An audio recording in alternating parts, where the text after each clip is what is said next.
খুলনায় ঘটে গেছে এক মর্মান্তিক ঘটনা। খুলনার রায়েল মহলে এক যুবককে পিটিয়ে হত্যা করা হয়েছে। ছেলেটির নাম রাজু শিকদার। তার বাসা হচ্ছে ফুলতলা উপজেলার পাড়িয়ারডাঙ্গা এলাকায়। এলাকাবাসীর ভাষ্যমতে রাজু শিকদার খুবই ভালো, নম্র, ভদ্র একটি ছেলে।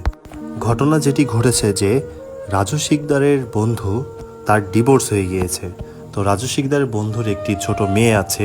মেয়েটি থাকে হচ্ছে তার নানির বাসায়। তো রাজু শিকদারের বন্ধু রাজুকে ফোন দিয়ে বলে যে তার মেয়েকে তার কাছে এনে দেয়। এই জন্য রাজু শিকদার তার বন্ধুর মেয়েকে আনার জন্য রায়েল মহল বন্ধুর শ্বশুর বাড়িতে যায়। সেখানে শ্বশুরবাড়ি তার নানি ছিল। নানির সাথে কথা বলে এক পর্যায়ে মেয়েটিকে নিয়ে বের হয়ে কিছু দূর যাওয়ার পরেই তার নানি বাইরে এসে চিল্লাপাল্লা শুরু করে।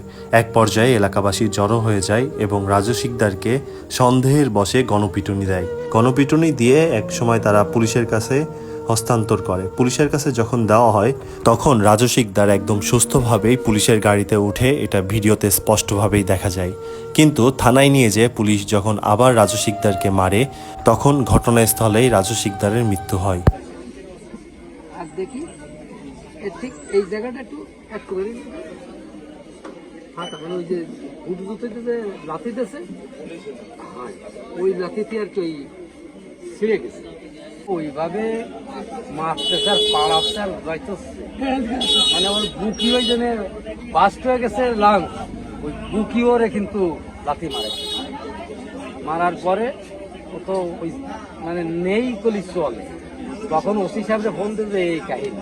ওসি সাহেব কিন্তু ভালো। ওসি সাহেব মনে হয় ওখানে ছিল না, কি ছিল জানি না। উনি বলল যে শিগগিরই আপনি নিয়ে 250 বেডের দেখুন।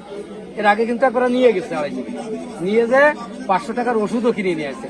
কলা রুটি খাইছে, গাড়িতে উঠেছে, নিজে উঠে পুলিশ আবার গাড়াই ছেড়ে ভাই চাপে ভাই ও আবার উঠিয়ে ছেড়ে বসিয়ে যায়, মানে বাচ্চাতেছে কিন্তু উঠে পরে আমার বাবা মারার পরে যখন মরে যার মানে মরিয়েই গেছে, ওরা নিয়ে বলে রাস্তার অদাতে গেলি ও ডেড হয়ে গেলি, ওই অবস্থায় নিয়ে যায় ওরা কিন্তু ওই ঠান্ডা করে কাক পক্ষেও যাবে। ঠিক আছে, এখন পুলিশই এই কথা আমাকে জানায়নি, আমারে জানাইছে যে আপনার ছেলে সুস্থ থাকুক, আছে আপনি আসেন। এই করে আমাকে নিয়ে যায় তো এই যে আমার বাজার। আর তারে পুলিশে কোথায় নাম্বার পাইছে এই যে আমি তো বলতে পারবো না, আর আমি শুনি উনি থেকে গেছে। আমার ছেলে নাম্বার দিইনি। আমার ছেলে আমার কাছে পুলিশে যদি ফোন দিত, আমি 4টার সময় কিন্তু ফুলতলায় একটা রুগী নিয়ে এসে 250 বেড লাস্ট উইক যখন আমি আসি তখন আমি একটা রুগী নিয়ে আসছি স্ট্রোকের। তা আমার বাজার ওই জায়গা তো 3টার সময়, তাহলে 3টার সময় যখন, তাহলে আমি তো 3টার থেকে 4টা পর্যন্ত ওই জায়গা আমি স্ট্যান্ড বসা, তাহলে আমার বাচ্চা দেখতে তো পারছি মরে গেছে, কি বাইসে থাকতো সেটা দেখতাম। কিন্তু ওরা নিয়ে গেছে ওই পুলিশ কাস্টডি আছে ওই পাশে, আর আমি তো রয়েছি ইমার্জেন্সি। এই রতনদা ওসি এরকম, ওসি আমার মৈদিক তাকে কি করে, ও মানে ওসি একদম অসাড় হয়ে গেছে। তবে ওসিটা খুব অরিজিনাল মানসিক জাত। আমি বললাম এই রতনদা আপনি আপনার ছেলে মেয়ে কয়টা? এখানে কি ছেলে কথাই কলো না, গাড়ি এরকম কিছু। আমার ওই ওসি সাহেব বললো যে